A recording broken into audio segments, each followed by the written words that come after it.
le gluten il te fait péter, t'as des petits boutons? C'est pas grave, je vais Moi, pas j'ai pas- rembourser. En France, la sécurité sociale rembourse des galettes des rois industrielles sans gluten. N'importe quoi. Mais on est où là en fait? On parle ici d'une entreprise qui propose une galette des rois sans gluten pour les personnes surtout qui sont atteintes du coup de l'intolérance au gluten à vie, pour leur permettre de se faire plaisir avec une galette des rois, et on critique le fait qu'il y ait un remboursement partiel. C'est un remboursement sur cette galette qui coûte 18 €, on est remboursé 3 € via la sécurité sociale.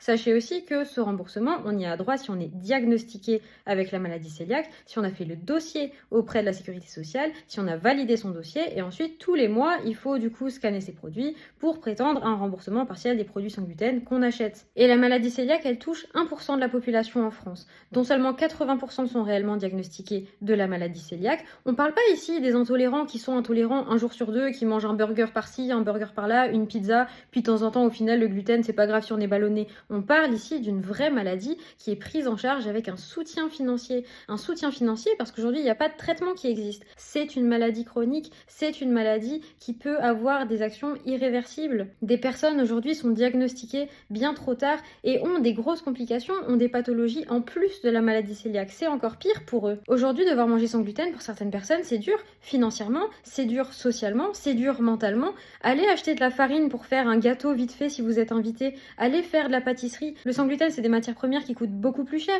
La farine, ça coûte 6 €, ça coûte pas 1 €. Les pâtes sans gluten, j'en parle pas, ça coûte beaucoup plus cher. Alors effectivement, les matières premières sont beaucoup plus chères, hein, on s'entend. Et aussi, s'il vous plaît, confondez pas l'allergie à la maladie cœliaque. Déjà, plein de gens disent l'allergie au gluten, ça n'existe pas. C'est l'allergie au blé, l'allergie aux fraises, comme ça a pu être donné comme exemple, aux arachides, que sais-je. La maladie cœliaque, c'est l'intolérance au gluten qui cause des dégâts peut-être irréversibles ou qui prennent énormément de temps ensuite à guérir. C'est quelque chose à prendre au sérieux. Si vous voulez d'autres problèmes qui touchent plus que les personnes avec la maladie cœliaque, allez au restaurant, demandez la liste des allergènes. Des restaurants vont vous dire, je sais pas si elle est à jour. Qu'est-ce qu'on fait dans ces moments-là? Certains restaurants n'ont pas de liste d'allergènes. C'est pas normal. Et ça touche toutes les personnes qui ont des allergies. Ça, c'est pas normal. Les produits industriels, qu'ils soient avec ou sans gluten, la composition, elle est super longue. C'est pas normal. Regardez vos paquets de chips, vos paquets de frites. Je sais pas, c'est pas juste pommes de terre, huile, sel, la liste est très longue et les industriels aujourd'hui ils rajoutent du gluten absolument partout, donc il faut être vigilant sur tout, sur des bouillons, sur des sauces,